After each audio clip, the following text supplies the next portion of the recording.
Hi, I'm Dr. Yolanda Watson Spiva, President of Complete College America. And today, joining me is Dr. Joyce Brown, co-founder of the National Postsecondary Strategy Institute, better known as NPSI. Dr. Brown, please tell me a little bit more about how NPSI was developed or conceived and what the mission, focus, and vision of NPSI is.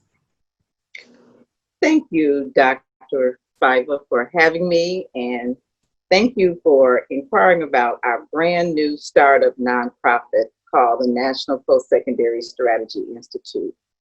The vision of NPSI, as we like to call ourselves, because National Postsecondary Strategy Institute is a mouthful, so we finally refer to ourselves as NPSI. But the goal and the mission of this is to save all the children and to make sure that they matriculate into a solid post-secondary pathway, be it a 2-year, a 4-year, or some industry certification. We realize and recognize that all students need something more than a high school diploma. So how do you achieve that? Because we know this is a conversation that schools and districts are having across the nation. We say the strategy is to organize your district around post-secondary goals and strategies, but as central to those goals and strategies are 3 key components which form what we call the NPSI model. The first thing is leadership. The leader must have a vision of post-secondary readiness for every student, and we emphasize the word every because we have to have equity. And some people say all, but they don't really mean all. So we drive districts to figure out how does it all look. If the leader has a vision for all, they should take action and make the stakeholders sit up, take the direction, take the necessary action steps, and show with evidence that all is really happening. Mm-hmm. And you do that by using data. So the second part is having a data strategy, not just data on the shelf, but data that's in a usable format so that every practitioner in the district uses data as a common practice so that they are looking at data constantly and recognizing and using it to drive equitable student outcomes, using it to see who needs help and planning strategies and interventions to get those who need the help that they need. But most importantly, and we find this is the missing piece, is how do you connect to every single student? And our vision is that that's through engaging school counselors as leaders. When you think about it, they all have assigned caseloads. And they have relationships with students and families. They can be trained to monitor progress and to use data to design interventions that are measurable. But that's the key. They must be trained on helping kids reach post-secondary opportunities.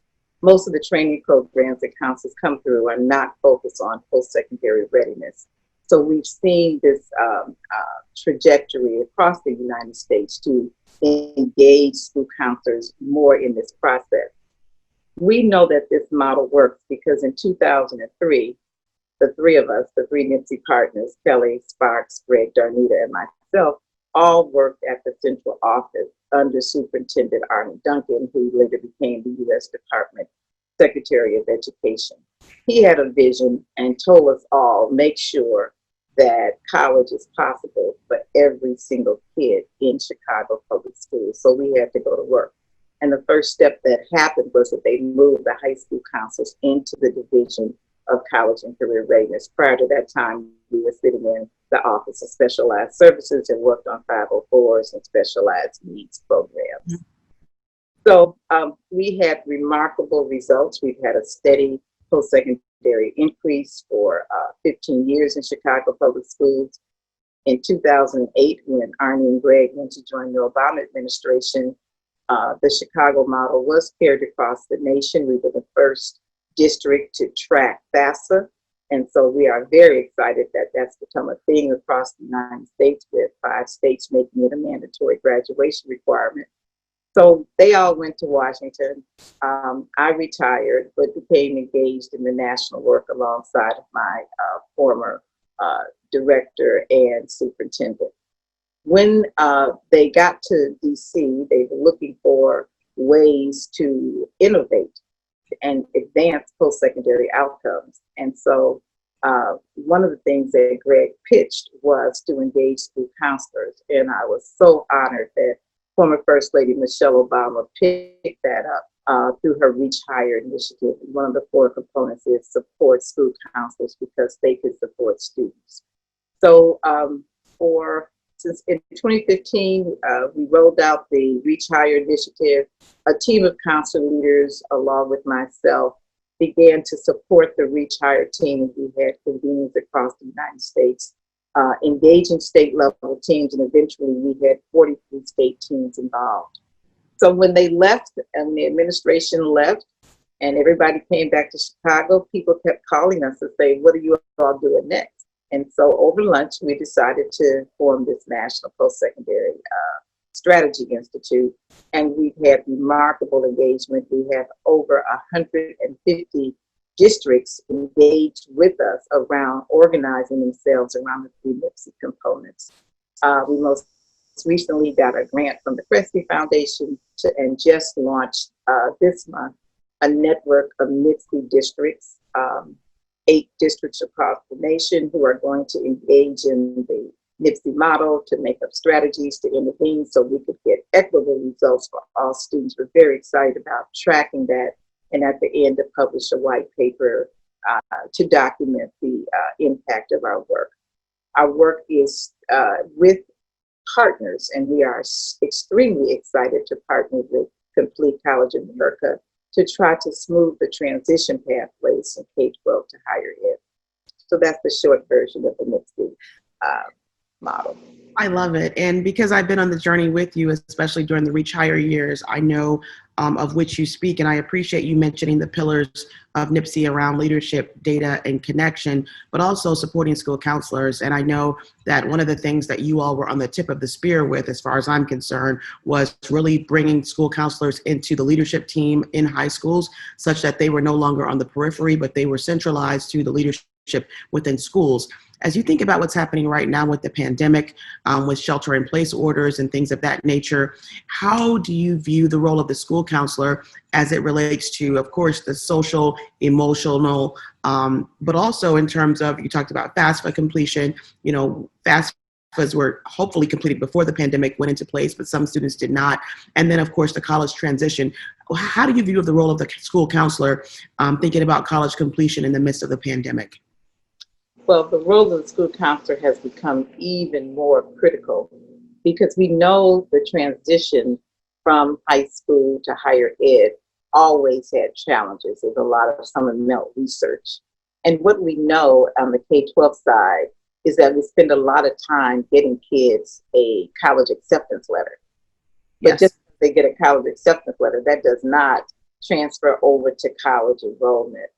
And so we have been driving school counselors to really take an active role in tracking the enrollment from high school into higher ed. So what we're hearing from school counselors in this virtual platform, that it's become even more difficult to make connections. But they have picked up that mantle and done drive-bys by houses, called up parents, called up every single student on their caseload, because they know where kids are going, but they also know that this pandemic has affected whether or not kids are going to leave and enroll, and their plans have changed. Mm-hmm. So they're very busy working on supporting the transition process from a virtual standpoint.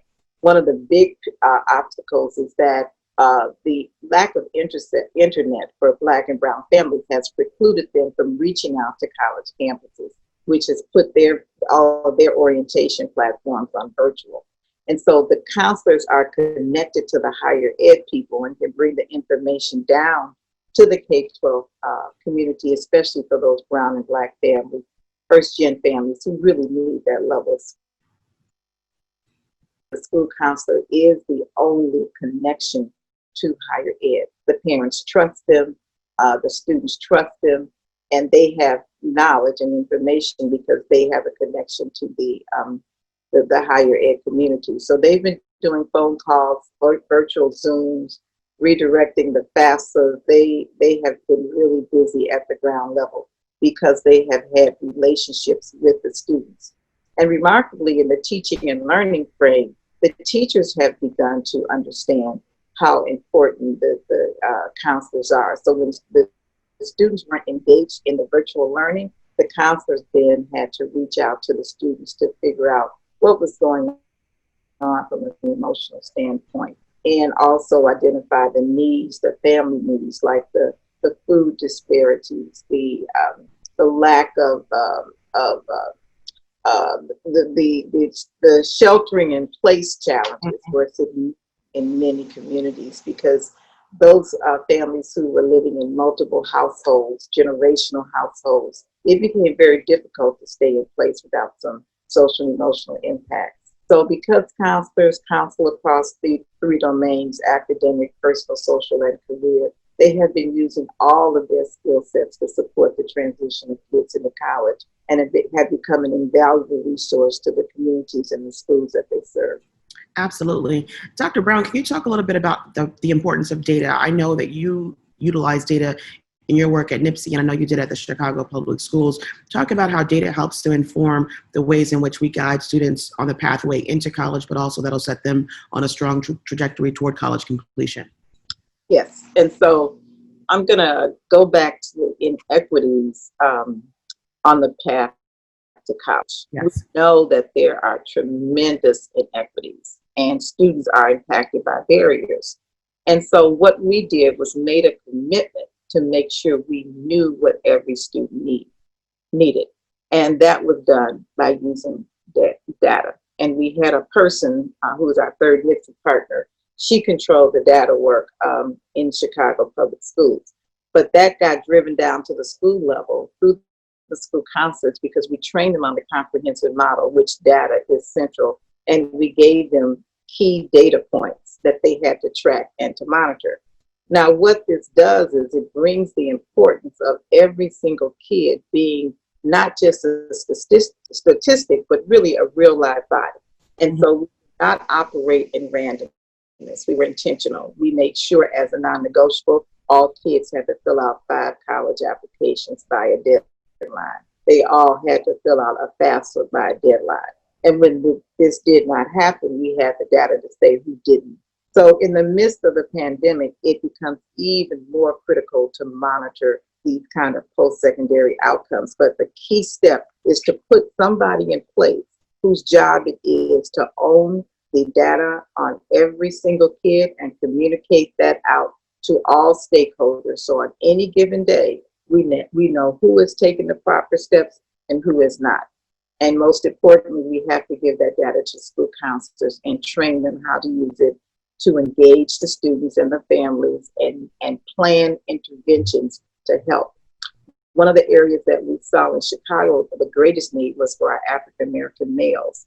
And when we disaggregated the data to see who was going, who was not, that one point popped up.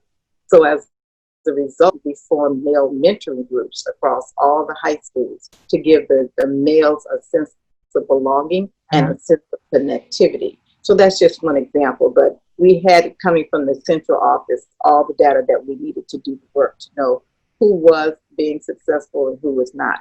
We had a big program coming into high school with the 9th graders.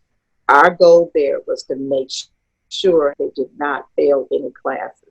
So the on-track monitoring that still goes on today started back in 2005 for us. When they came into high school, the goal was to not have any freshmen fail any classes. And I think today that on-track rate is 90% for 9th grade students. It's phenomenal what you can do when you track data.